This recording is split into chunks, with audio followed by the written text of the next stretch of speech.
Ho, ho, ho! Merry Christmas!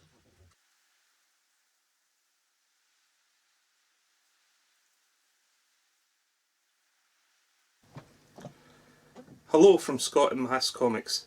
As you may have guessed, this is issue 5 and it's a Christmas issue. So let's see what we have today.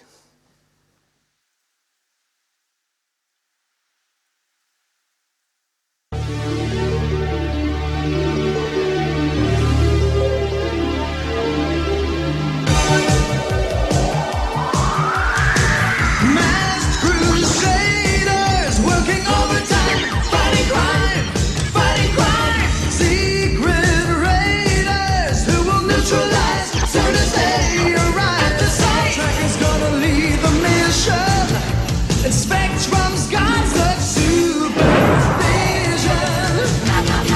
Masked is the mighty power that can save the day. No one knows what lies behind their mask charades. Always riding on Venom's trail.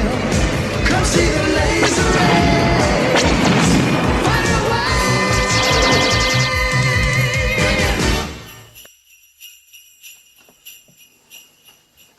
Hi, it's only me, Scott, from M.A.S.K Comics.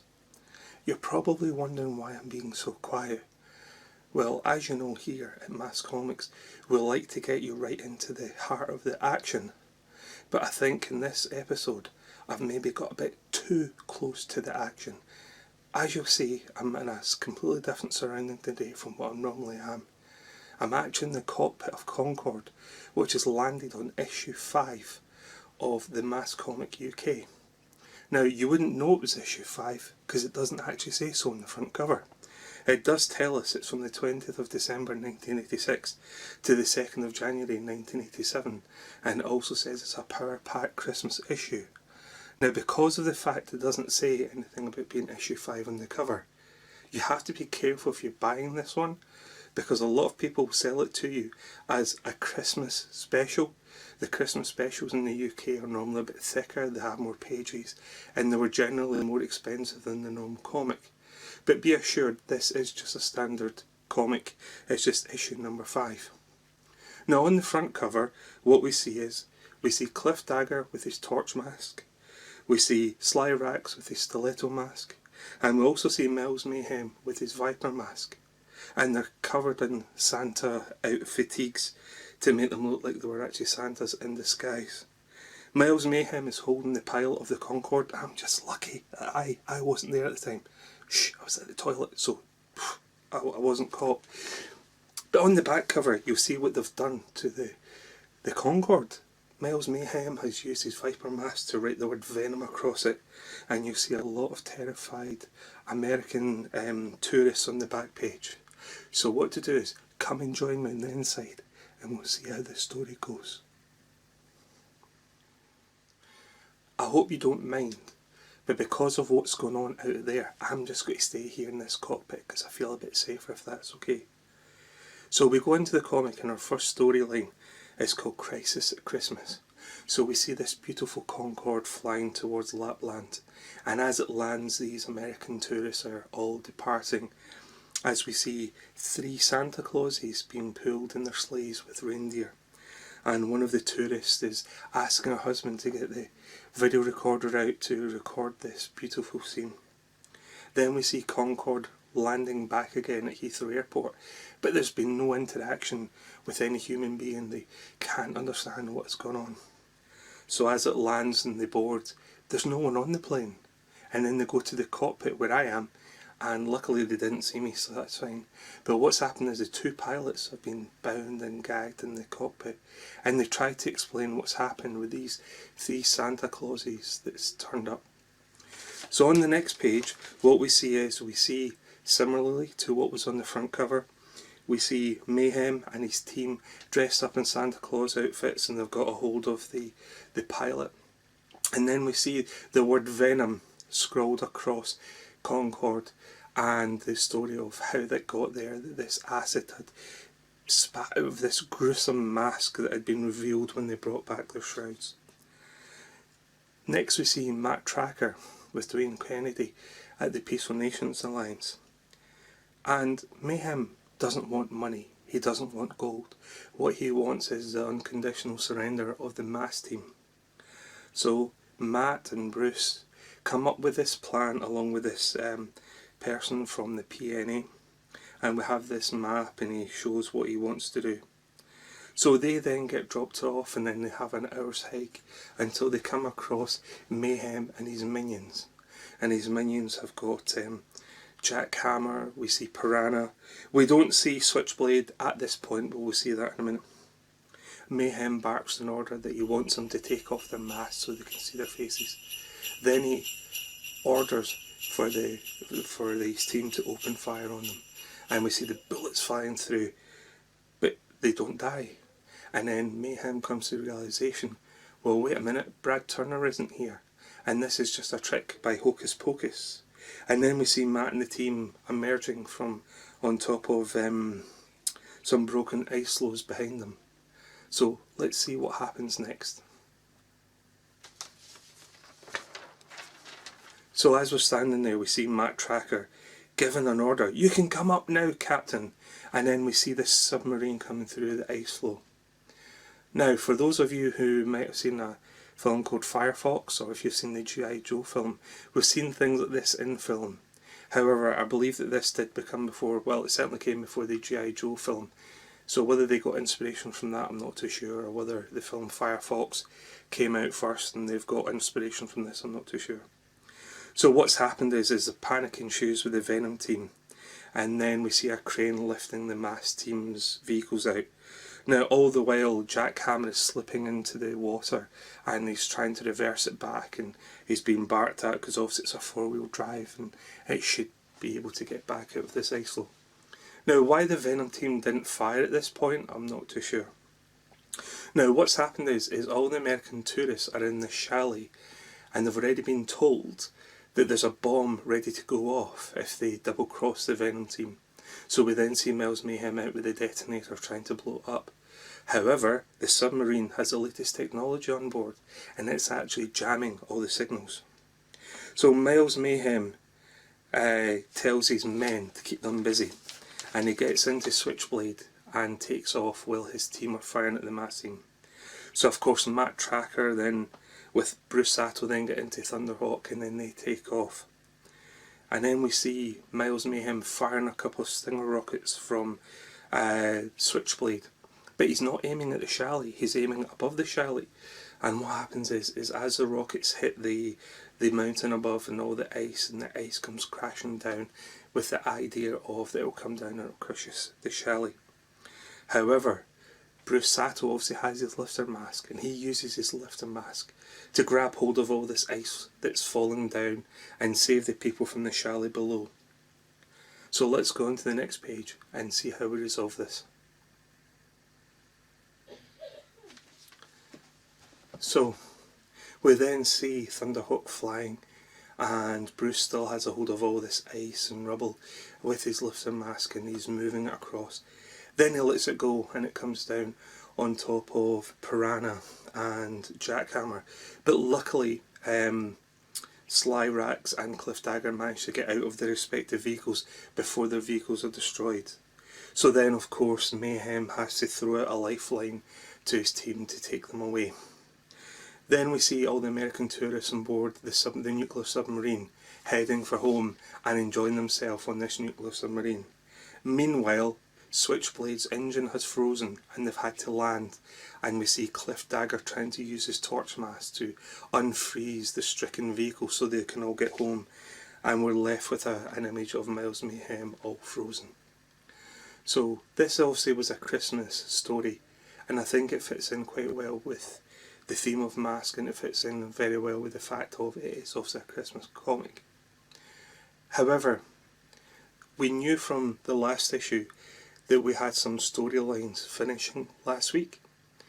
That means that there's going to be some new stories this week. So out of the 5 stories, we have 2 continuous ones from last week.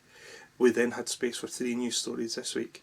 And unfortunately, I don't think the comic actually utilised the fact that it was a Christmas issue enough what they could have done is had another 2 standalone Christmas stories rather than the 2 stories that they've put in.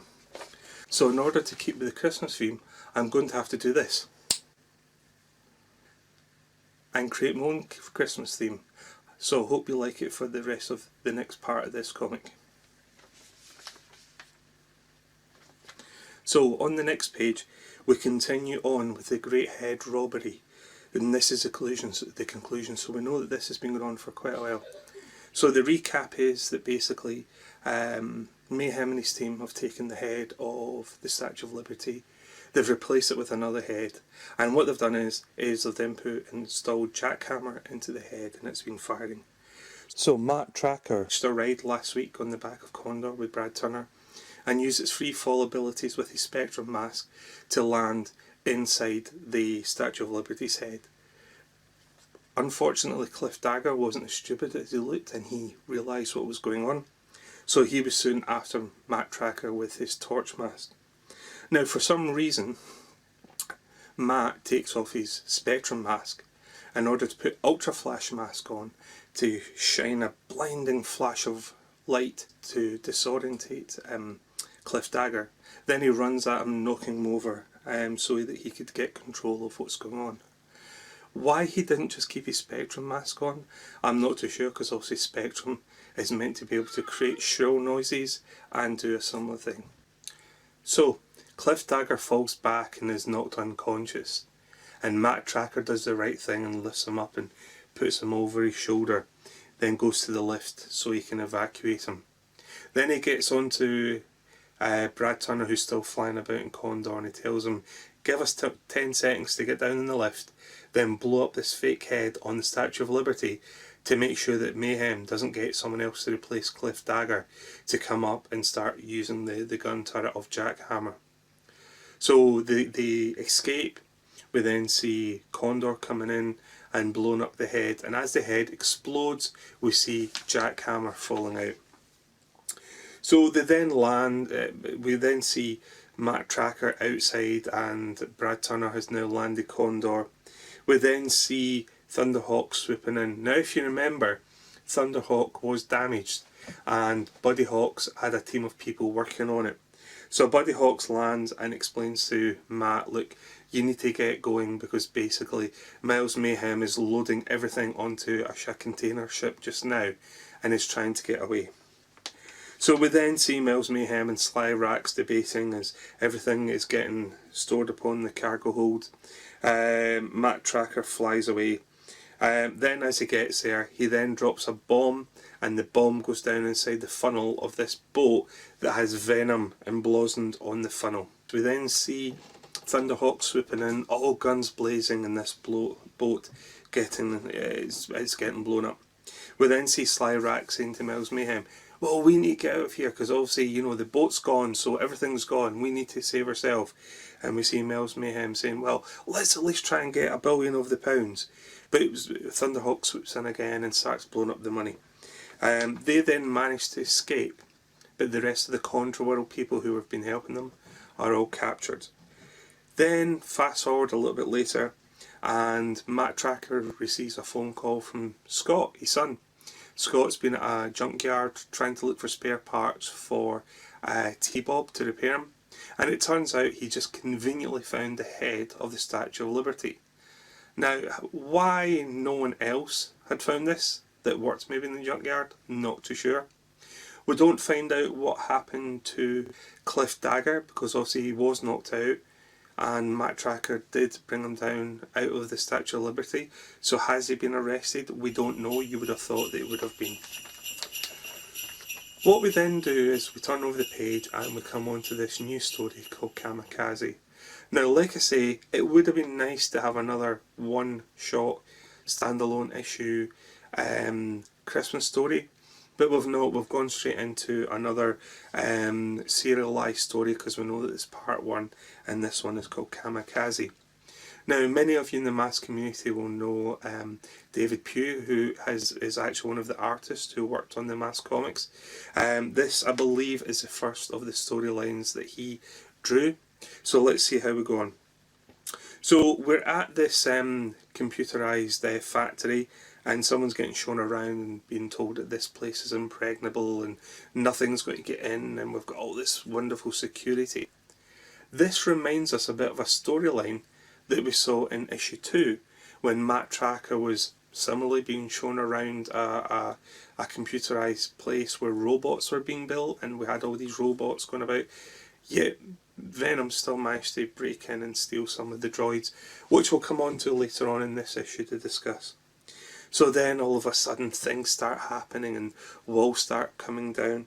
And then these big sumo warriors come through that have got machine guns, and they've got the bullets and the bandoliers coming round about them, and they've got tattoos everywhere. And we see someone saying, "The Savage Sumos!" So let's see what happens with the Savage Sumos as we turn over the page. So we turn over the next page and we see Bruce Sato and Matt Tracker have now arrived on the scene, and they're getting updated on the fact of these sumos have caused all this destruction. And we see Bruce Sato commenting on the fact that in his country these people are sporting heroes, but these men are sporting heroes in Japan, not a terrorist army. And then we see images of them knocking stuff over and what exactly happened with them kicking things in. We then find out that the Savage Sumos are now in the centre of Tokyo, tearing that up. So Matt Tracker and Bruce Sato quickly dispatch, and we see these beautiful shot of this skyscraper with a sumo carrying this policeman up in the air, and there's another one with a big brick, a big slab of concrete about to throw on top of someone. And then he then gets lifted up in the air as Bruce Sato arrives and starts using his lifter mask on them. And we then see Spectrum being used with the shrill noises. Now this is what I mean about earlier on, when we had the great head robbery about Matt Tracker taking off Spectrum to put on Ultra Flash in order to blind Cliff Dagger. Why didn't they just use this shrill noise? I don't know, but we've used it here now. So let's see how we get on in the next page. So on this page what we see is that Matt Tracker is still using Spectrum Mask with the shrill noises, which is deafening to the sumos. It's knocking them off balance and disorientating them, and Matt Tracker's punching them and all sorts. Bruce Sato's also using Lifter Mask. But with all this chaos going on, then it gives the local police enough time to get to, back on their feet and then help out the M.A.S.K team and contain the situation.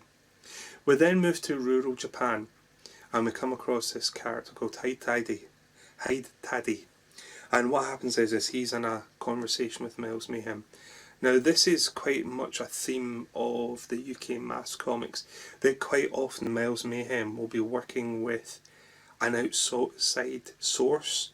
So Miles Mayhem is working for this person for money or reward, or maybe Miles Mayhem is going to betray that person to take what it is that they're after for them. So this guy, Hyde Taddy, is also a bit concerned about the way that his country of Japan is going, that no one appreciates honour anymore. So I think really, although he's a nasty guy, I think deep down he's doing it for the reasons of he wants his country to be better. Whether that's a good reason or not, I'm not too sure. Miles Mayhem obviously comments on the fact, well, this has now caused a setback, because obviously we've now had a defeat. And Hyde Taddy goes, well, yeah, we have suffered one defeat, but down in the basement I keep this special weapon. This special weapon is my adopted son, and he's called Kamikaze. Then we see this beautiful or horrid image, depending on which way you look at it, of this character called Kamikaze, who's this overgrown massive sumo with implants and big teeth, and very, very grotesque image of this character, which is very much a staple of IPC Fleetway comics. Things like 2000 AD, The Eagle, etc., etc., always had these over-the-top characters. And I think, putting them into something like M.A.S.K, you're either going to like that because it brings a new dimension to M.A.S.K, or you might hate it because it feels maybe not M.A.S.K-like. But obviously it is what it is, it's a good storyline, and I really did like it when I was a kid. So, what do we have in the centre pages this week? Well, there's only one way to find out.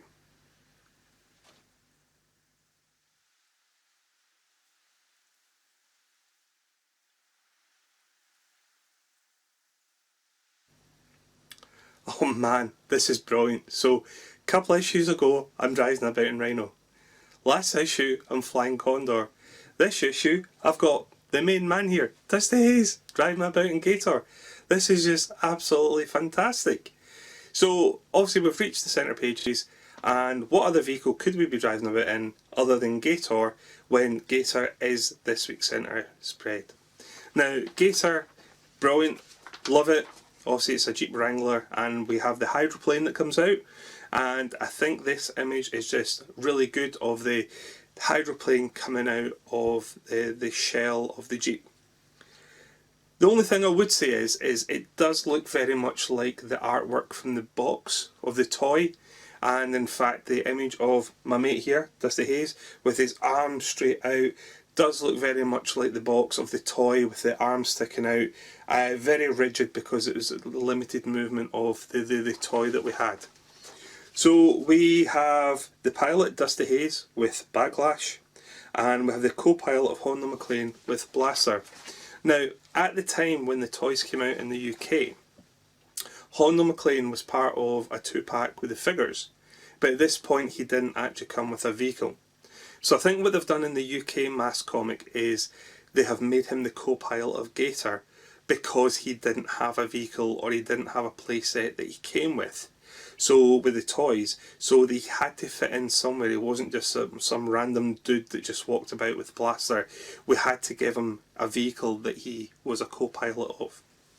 Now, under the classified information, it says M.A.S.K off-road vehicle hydroplane is armed with a cannon mounted on the roll bar, which we know, which fires a directed energy ball that blows the electrical apparatus. The hydroplane released from the off-road vehicle is fitted with an extremely powerful water cannon. The cannon can also freeze and boil water.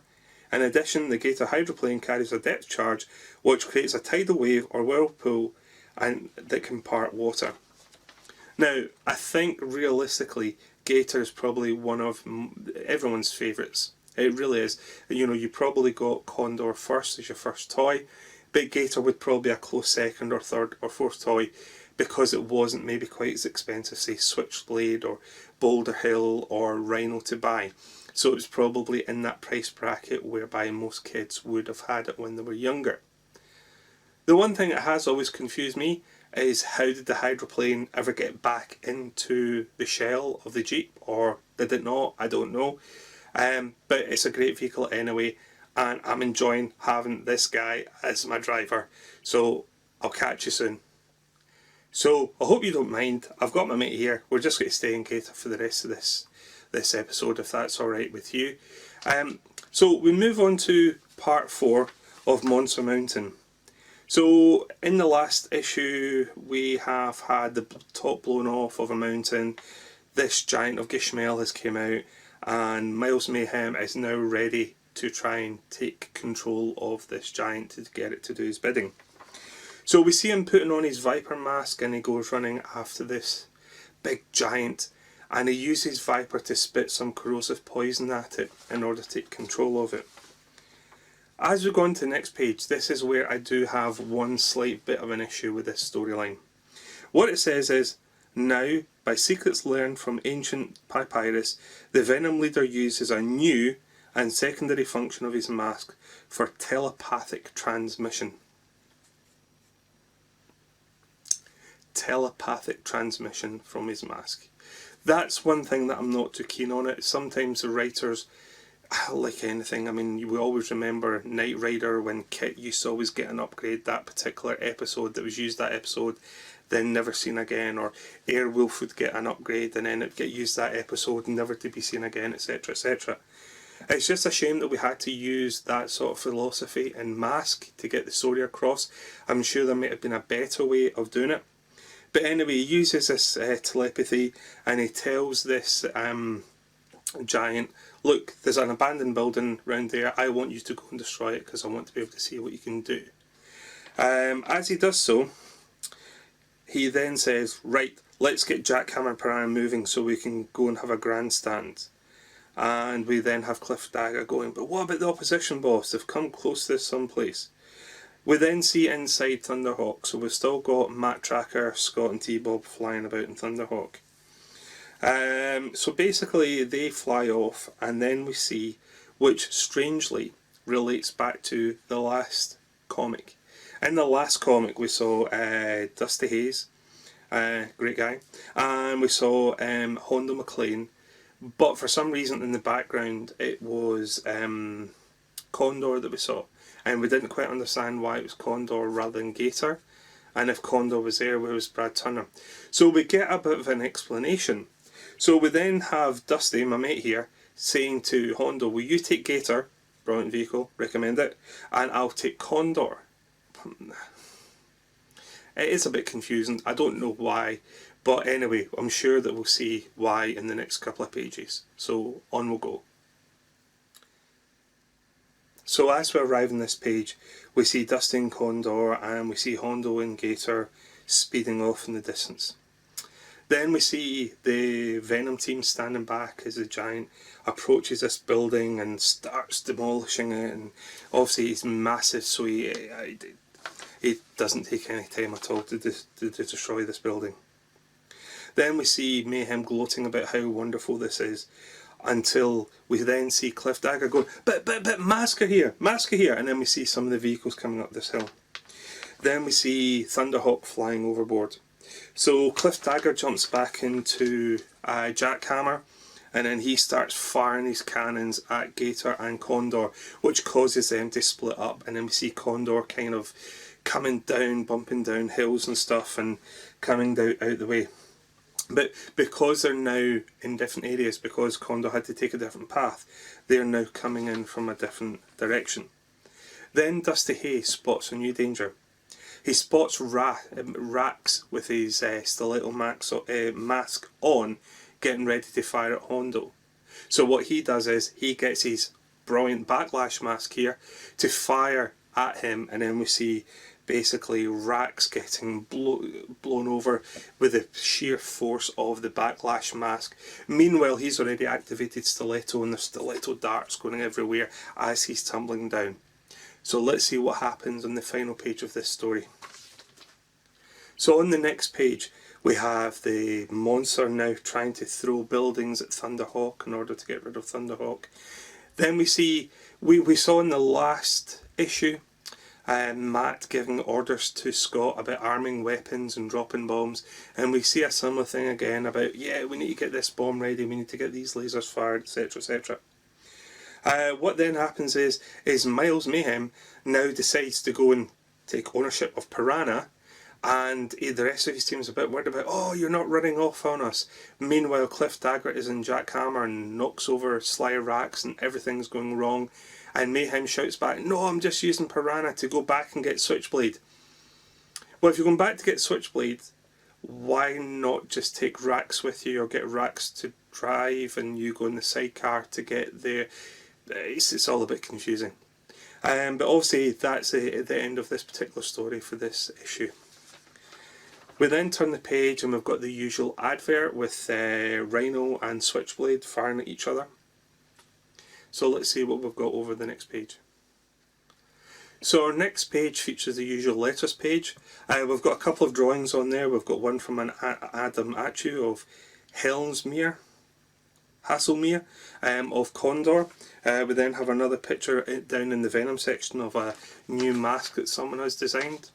And speaking about masks, on the next page we now have a cutout of the Torch mask if you wanted to cut it out, put it onto cardboard and use it as a mask, which I hope you didn't. I hope you didn't destroy your comics when you were younger, and I hope you've waited to this age when photocopying has become so much cheaper, you can photocopy in colour then do it. One thing I would say is it's not the best drawing. I mean, I guess realistically we don't have any of the shoulder area, it's just basically the kind of mask with what looks like a couple of like kind of panda ears or something on it. It doesn't look the best. So let's move on to the next story. So I made reference just a little bit ago about this car factory and all the security it had, and we've seen a similar thing in issue 2 of a robotic factory that Mac Tracker was looking into when Venom came in and stole some of the droids. And it did say at the end of that story that we would see these droids again in issue 5 of M.A.S.K, which we now see. So this particular issue is called Android Assault. So we see this fuel tanker outside Boulder Hill as if it's about to fuel it up. Buddy Hawks is out there because obviously in his day job he looks after the fuel station and fixes the vehicles. However, what's happened is this is all a ruse. It's full of these robots that have now been converted from farming robots, which is what they were originally designed for, to now being, oh, these fighting robots, and they're coming out and they're blasting everything and they're destroying everything, and Buddy Hawks is yelling for Matt, for Pete's sake, we're under attack. Then he goes running into Boulder Hill and Matt has to try and calm him down to find out what exactly is going on. Meanwhile, the robots are outside blowing up cars and stuff. We then get a recap of the fact that this is in relation to what happened in issue 2, but it doesn't actually specify that. I know that a lot of US comics, if there's something that you need referred back to, the editor would probably put a wee note saying as in issue whatever, but in the UK comic they didn't do that. I think they just assumed that because it's a standalone comic and they've given you a little bit of a background that you might not need to know that reference. I'm not too sure. So we then see these robots still destroying everything as Boulder Hill then converts from the garage into its battle mode, and you can see the boulder coming off, destroying a robot. We then see the turret gun coming up and Matt's asking, who's manning the turret? And it's my mate Dusty Hayes here with his backlash mask on, so he's up there just happily blowing everything up. And we see various robots getting destroyed. So let's see how this pans out. So what we then see is Miles Mayhem with a remote control and Cliff Dagger. They're lying on top of a precipice looking over. We see Jack Hammer in the background. So Miles Mayhem has got this computerized remote control and he's obviously controlling the robots. What he's now saying to Cliff Dagger is, right, while the robots are attacking, we'll come in from a different direction and we'll cause some chaos as well. So they then come in from the side of the garage and start blowing it to pieces, and then they manage to make their way into Boulder Hill. Meanwhile, all the M.A.S.K agents are getting their masks on and getting prepared. Then Scott comes up with this brilliant idea of, well, these robots have also been reprogrammed by Mayhem because they were designed for farming. Why don't we send our mate T-Bob out, because he's a robot, the robots won't fire at him because they'll think they're one of them, and we'll get T-Bob to reprogram one of the robots. And they think, well, this is a great idea, so let's entrust everyone's lives to T-Bob, the best robot on the planet. So T-Bob's like, yeah, but what if I forget? Well, you won't forget, because Scott writes this little note and sticks it onto his chest plate. And he's like, yeah, but what if I forget to read that? Nah, you won't, mate. On you go. Do one. So T-Bob goes outside. He sees a robot. He trips it up, jumps on it, disables it, and then 15 minutes later he's reprogrammed it, turns it back on, and then it goes wandering into Boulder Hill. So meanwhile, Miles Mayhem's got a sledgehammer and he's battering stuff, and then obviously Cliff Dagger's got he's got a sledgehammer as well, and they're destroying the inside of Boulder Hill. Why they have sledgehammers, not too sure. Why they're not using Torch and Viper to cause all the mayhem that they need to, I don't really know. So Dagger says to Miles, because he's got his back to it, by the way, one of your robots is in here, and Miles Mayhem goes, well, get it sorted, mate, you know, maybe like destroy it. So we then see Cliff Dagger swinging a sledgehammer at it, only for the robot to defend itself. Well, you would, wouldn't you? So, you know. So let's see what happens for the conclusion of this story. So on the followed page, basically we see the robot punching Cliff Dagger in the face. Then it takes control of the sledgehammer and it manages to destroy the computerized remote control that Miles Mayhem's been using. As soon as that happens, all the robots all shut down. So Mayhem and Dagger are like, oh, let's get out of here.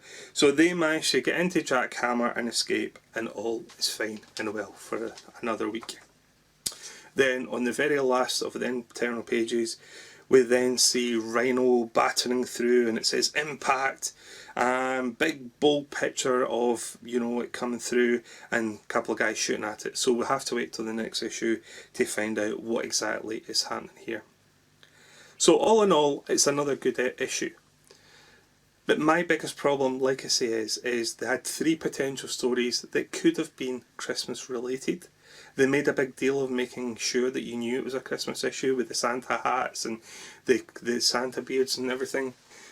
But then they didn't do very much with it, and that's the only disappointing thing about it, because everything else in this issue was great. So what I'd like to do is I'd just like to say to you all, I know that you all maybe don't celebrate Christmas, but for those of you who do, I'd like to say a big Merry Christmas to you all.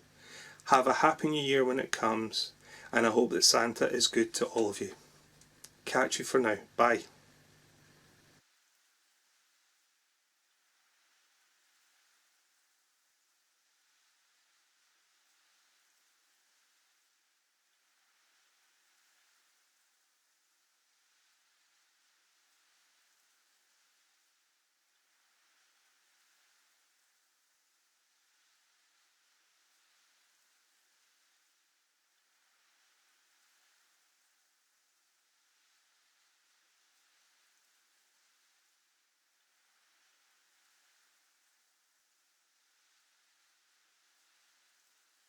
Merry Christmas and a Happy New Year! Right, what you got to say? Merry Christmas. Take your finger out your mouth. Over. What you got to say to everyone? What are they? Well, they're not there. Go shut the door a minute, please. Right, what are you going to say? Merry Christmas. Merry Christmas to everyone! So, that's our feature centre pages. And what better vehicle to be in than Gator? I mean, this is just brilliant. Dad. And I've got Dusty Hayes here and Dad. everything. Reese, what is it? You're in the wrong Gator! What do you mean I'm in the wrong Gator? You're in Max's John Deere Gator! What? This isn't the Look. M.A.S.K Gator. No, it's not! Ah, kids get me mixed up all the time and change all the toys. Ah well, have a nice Christmas everyone. Catch you again. Bye.